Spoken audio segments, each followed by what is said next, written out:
dépister rapidement et facilement le paludisme grâce à un kit informatisé et transportable. C'est possible. Ça se passe en Ouganda et l'inventeur vient de recevoir le prix africain 2018 de l'innovation en ingénierie. Comment ça marche? Les explications d'Anthony Fouchard. Cet ordinateur, associé à ce petit dispositif, est capable de dépister le paludisme sans faire couler la moindre goutte de sang. Les globules rouges sont scannés à travers la peau et ceux qui sont déformés par le parasite sont immédiatement repérés en un temps record. Une avancée technologique majeure sur laquelle a travaillé Brian Guita pendant près de 4 ans. Le test rapide qui existe actuellement prend environ 15 minutes à partir du moment où le sang est prélevé. Le microscope de son côté nécessite 30 minutes. Quant à notre kit, il prend 2 minutes pour afficher le résultat. Plus de 600 000 personnes meurent chaque année du paludisme dans le monde. L'Ouganda est un des pays les plus touchés. Bien souvent découragés par le temps requis pour effectuer le dépistage ou par son coût, les patients se soignent directement avec les médicaments accessible en vente libre en Afrique. Et cela renforce la résistance du parasite. Ce nouveau test pourrait donc permettre d'éviter l'automédication, mais il reste du travail pour améliorer sa fiabilité. Quand on regarde les tests médicaux, on parle de sensibilité et de spécificité. La sensibilité, c'est la probabilité, la fiabilité de ce test de détecter une personne atteinte de paludisme. Généralement, pour qu'un test soit fiable, on parle de 95%, mais là, les développeurs annoncent une fiabilité autour de 80%. Avec ce nouveau test, fini les aiguilles et les prélèvements. La santé numérique améliore l'accessibilité. Et Brian Guita peut compter sur les 28 000 € de la bourse qu'il vient d'empocher pour poursuivre son projet et développer un kit de test portable. Cheikh Oumar Bakayoko, bonsoir. Bonsoir. Merci d'être avec nous. Alors, vous êtes le directeur du Centre d'expertise en télémédecine et e-santé de Bamako, puisque c'est un pays où c'est très développé. Vous êtes aussi coordinateur du réseau en Afrique francophone pour la télémédecine, le RAFT, qui regroupe 18 pays, hein, c'est bien ça. Alors, on vient de regarder le reportage ensemble. Ce type d'invention, c'est bien ce qu'on peut appeler e-santé, hein, n'est-ce pas? Pratique, médicale, modernisée grâce aux outils informatiques. Exactement, la e-santé, c'est finalement l'ensemble en fait, des services numériques pour le bien-être de la personne. Donc, dans ce sens, tous les outils numériques qui peuvent être utilisés soit pour soigner, soit pour prévenir la maladie, on peut les mettre dans le lot de la e-santé. Elle inclut aussi cette e-santé de la télémédecine. Alors, ce qui est intéressant, c'est que le kit qu'on vient de voir dans le reportage, même quelqu'un qui ne sait pas faire une prise de sang, finalement, peut diagnostiquer un paludisme. Donc, ça peut se passer, par exemple, dans un dispensaire, dans un milieu rural. Ça facilite l'accès au diagnostic et aux soins. Est-ce que c'est ça, le principal intérêt de l'e-santé ? Exactement. Pour nos pays, le principal intérêt, c'est finalement de rendre accessible la santé aux populations les plus vulnérables.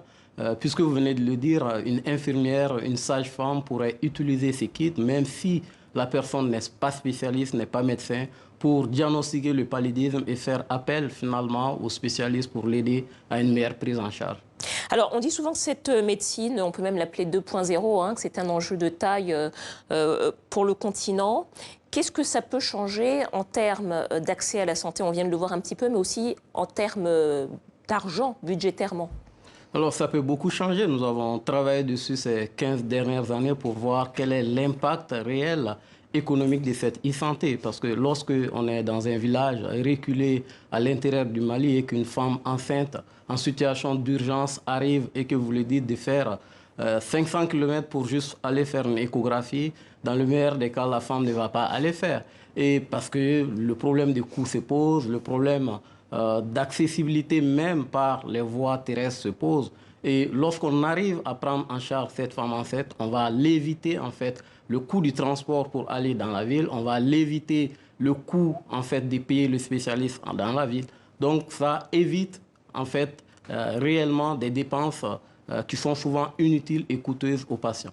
Et il y a beaucoup de ces nouvelles pratiques finalement qui existent grâce à des applications sur téléphone mobile. Alors, tout à l'heure, on a parlé d'ordinateurs dans le reportage, mais de plus en plus d'applications de e-santé se mettent en place sur le continent.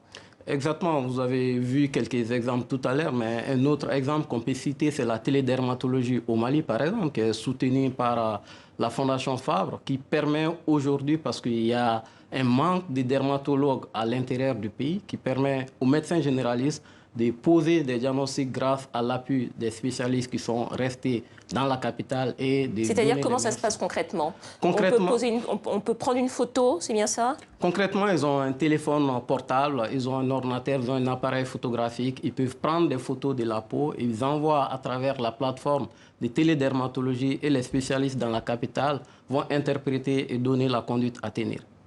Alors, on a vu échographie à distance, électrocardiogramme, dermatologie. Est-ce qu'il y a des disciplines médicales qui finalement sont où on peut plus facilement mettre en place la télémédecine, c'est-à-dire la médecine à distance?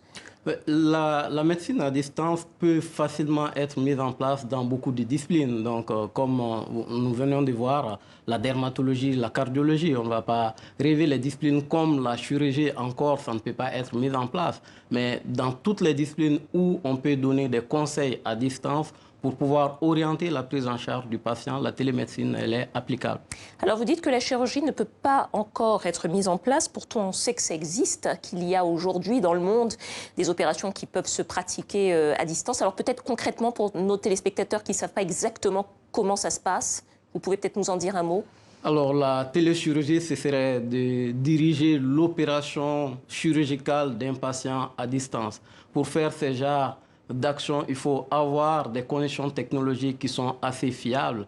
Et on le sait, ces conditions technologiques ne sont pas réunies encore. Alors, pardonnez-moi, je reprends quand même sur la pratique, sur la chirurgie. Oui.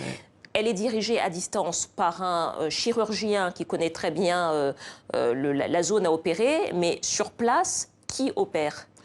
Sur place, il peut y avoir un manipulateur. Donc, sur place, il peut y avoir un autre personnel médical qui n'est pas chirurgien, donc qui est chargé de faire sur place. Il peut y avoir un robot, effectivement, aussi qui dirige. Donc, c'est pour ça que ces genres d'opérations ne sont pas pour demain en Afrique. Ils ont besoin, en fait, des conditions technologiques comme le débit Internet qui est encore faible dans beaucoup d'endroits en Afrique. Alors justement, voilà, on arrive un petit peu au frein majeur pour développer l'e-santé et la télémédecine en Afrique. C'est quoi? C'est l'accès à l'électricité, à Internet, c'est tout ça qui freine la télémédecine? Exactement, il y a des problèmes techniques que vous venez de dire. L'Internet, l'électricité, lorsqu'on quitte les grandes villes, donc qui deviennent très rapidement insuffisants.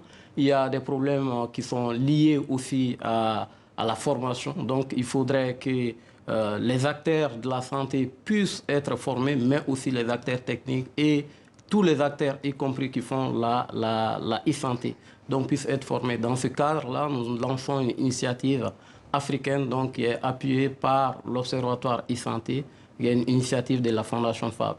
Il y a aussi des problèmes de gouvernance, parce que vous venez de dire, il y a une multitude d'applications actuellement. Nos gouvernants doivent mettre en place un cadre qui puisse permettre à toutes ces applications de se parler, puisqu'il s'agit de prendre en charge le patient. Et le patient, il va passer d'une application de télédermatologie à une application de cardiologie. Donc, le même patient, il faut que ces informations puissent suivre à chaque fois. Peut-être une dernière question en quelques mots, puisque vous êtes dans ce domaine depuis de très nombreuses années, vous êtes un des pionniers d'ailleurs. Est-ce que la communauté scientifique et médicale africaine est convaincue de l'enjeu que présente la télémédecine pour le continent? Aujourd'hui, je pense que oui. Je suis un des premiers agrégés du Conseil africain et malgache de l'enseignement supérieur dans le domaine. Je pense que d'autres vont suivre. Et l'université de Bamako, à laquelle j'appartiens, vient de mettre en tout cas en place une formation dans le domaine, formation qui serait copilotée par les universités de Dakar et d'Abidjan et qui est soutenue par, encore une fois, la Fondation Fabre, que je remercie. Qui, parmi tant d'autres, enfin parmi d'autres protagonistes, œuvre aussi pour la télémédecine en Afrique. Exactement. Donc c'est le but de l'Observatoire e-santé qui vraiment fait un travail remarquable de veille sur les innovations et d'accompagnement de ces innovations qui ont un impact sur la santé de la population. Est-ce que les jeunes étudiants en médecine se dirigent vers la télémédecine? Est-ce qu'eux sont convaincus que c'est la médecine de demain pour le continent? De plus en plus, oui. De plus en plus, oui. On voit des jeunes en fin de formation médicale qui viennent nous voir de plus en plus pour pouvoir faire des thèses dans ce domaine. Ça se passe au Mali, ça se passe au Cameroun, ça se passe